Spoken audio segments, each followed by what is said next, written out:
All right, so I'm gonna go over this. You guys, I heard a couple of you guys say, "Oh, I see what's going on." So I'm gonna kind of draw on my surface here the order in which the program is running. So it starts off with our first line right here, right? And we store in RAM basically. Oh, no. We store main as a function name. And then the computer kind of goes, okay, well, all of this is part of main, so we're going to skip over that, blah, blah, blah. We're going to come here. Actually, it doesn't. Let me rephrase that.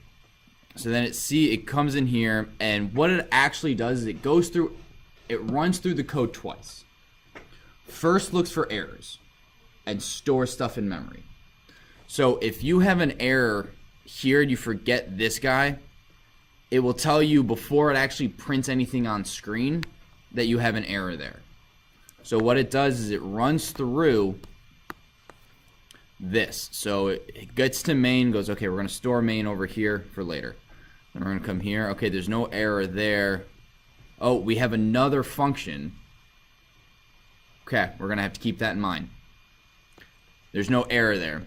We go here. Print goodbye, no error. Cool.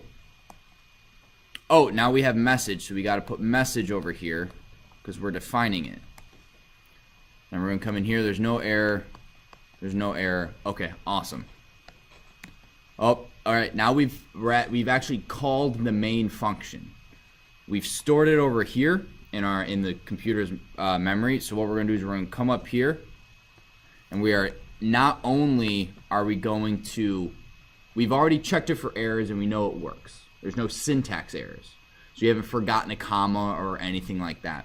So then we're going to print, I have a message for you, which is our first thing right here. And then it runs into this and goes, oh, this is a function.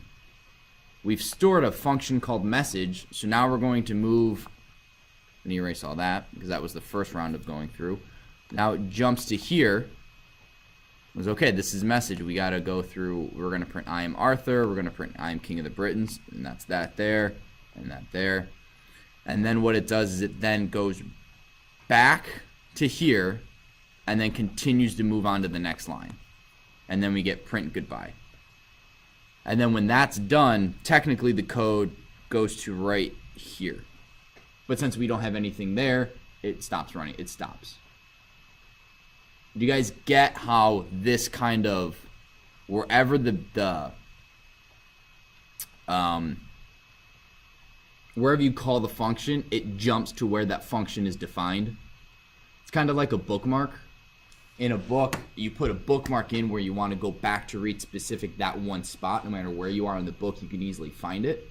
That's kind of what this is. No matter where you are, if you write a function, if you call a function, it jumps to where the function is defined, executes the code, and then goes right back. Make sense? You guys have any questions? None? Nada? Oh, that wasn't a question. That was just good job. Oh, thank you. All right. So let me get rid of all this. So what your homework is we're going to go over flowcharts tomorrow. I'm going to give you guys some assignments in which you have to make the flowchart for the code that's already written. You guys, I think flowcharts are something you guys need to be a little better at. And granted, it's mostly my fault. I haven't assigned you flowcharts and you guys don't like them. But it's extremely helpful to get your thoughts on paper. Yeah. But that's not your homework. So your homework is 5-3. 5-3 on 177.